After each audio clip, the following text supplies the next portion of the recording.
16 de dezembro de 2018. Mais uma aula do canal Milton Silva Filósofo. Muito boa tarde para todos vocês.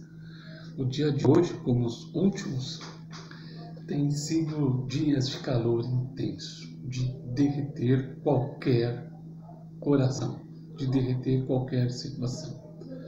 Para nos aliviarmos disso, temos aí que nos refrescar, tomando algo que nos faça bem, que nos alivie, que nos diminua esse calor do baralho que estamos sentindo. Então vamos tratar aí hoje a respeito da ética do dever. E quando falamos em ética do dever, vamos tratar aí do filósofo alemão chamado Immanuel Kant. Immanuel Kant é um filósofo aí do século XVIII, tá? Ele vai viver até o início do século XIX, nasce em 1724 e vai falecer no ano de 1804.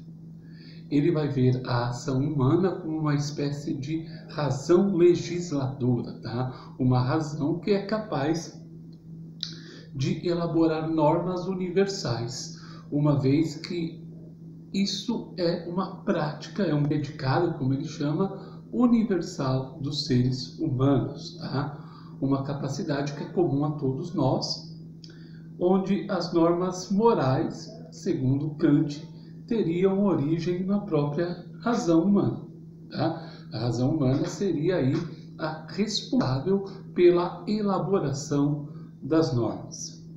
O Kant vai dizer aí no seu livro, tá? A Fundamentação da Metafísica dos Costumes, que as normas morais devem ser obedecidas como deveres. A noção de Kant para liberdade ou para dever vai se confundir, vai estar alinhada com a sua própria noção de liberdade. O Gilberto Cotrim vai explicar isso da seguinte forma: isso ocorre porque, em seu pensamento, o indivíduo que obedece a uma norma moral atende à liberdade da razão, ou seja,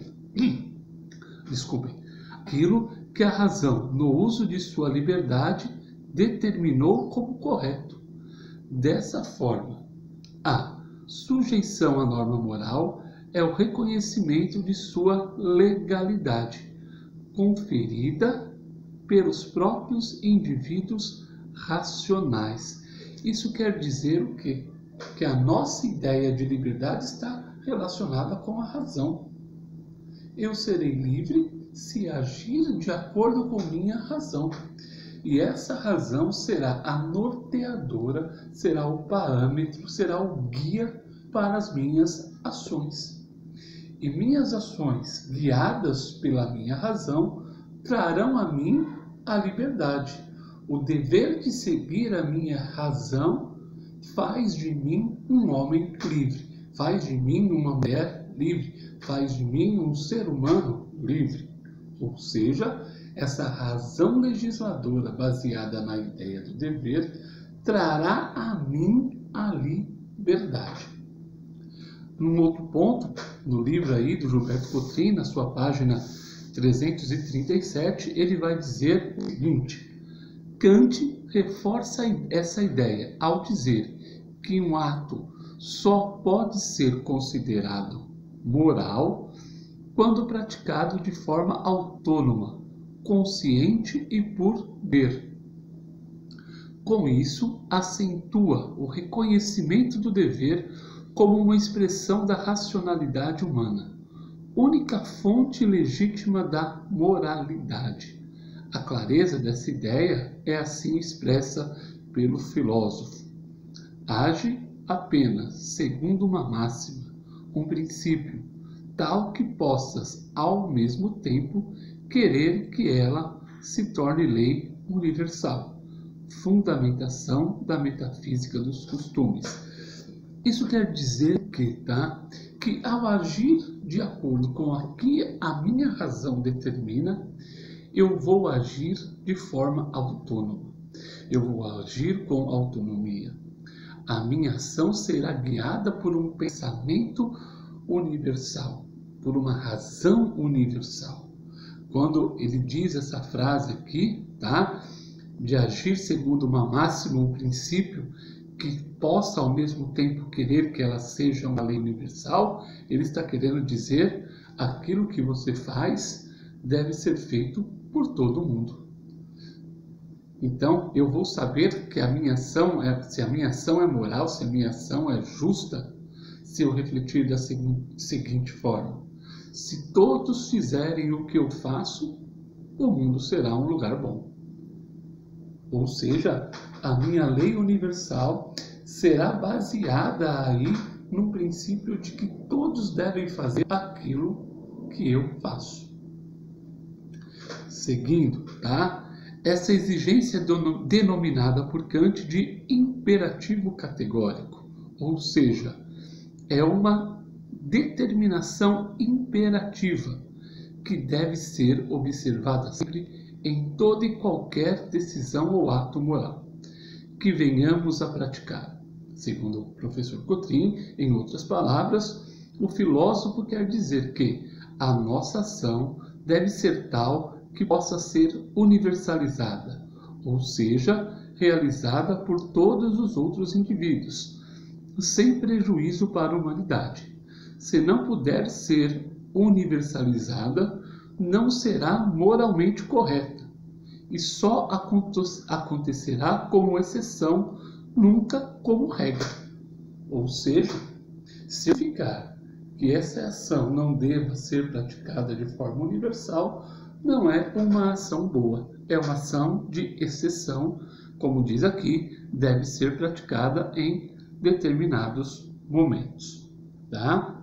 Então, o Kant vai aqui dizer que essa ação será adequada se for ou se ela tiver uma validade universal. Deixa eu refrescar a garganta. Seguindo, o Kant vai perguntar, tá? E aqui o Cotrim vai colocar nesses dois últimos parágrafos isso de forma bem bacana.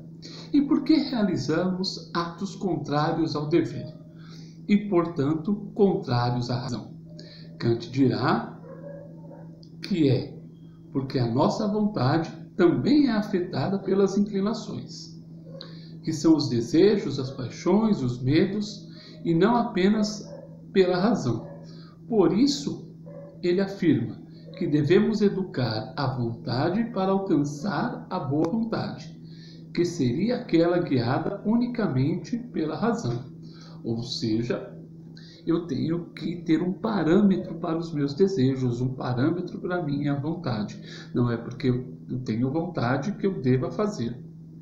Tá? Então a minha razão deve ter aí uma espécie de equilíbrio, uma espécie de mediação, e a minha vontade também deve ser guiada pela razão, que ele vai chamar aqui de boa vontade. Somente as boas vontades devem ser realizadas. Em resumo, a ética kantiana é uma ética formal ou formalista, pois postula o dever como forma universal, sem se preocupar com a condição individual em que cada um se encontra diante desse dever. Em outras palavras, Kant nos dá a forma geral da ação moralmente correta, o imperativo categórico. Ok? Então, Kant está colocando aí para nós a ideia do dever. Essa ação que eu faço deve ser praticada por todos para ser uma ação moral. A ética do dever, então, é a ética que universaliza as ações humanas. Eu e todos os seres humanos devem fazer isso para a prática do bem. Esse é o penúltimo vídeo aí do ano.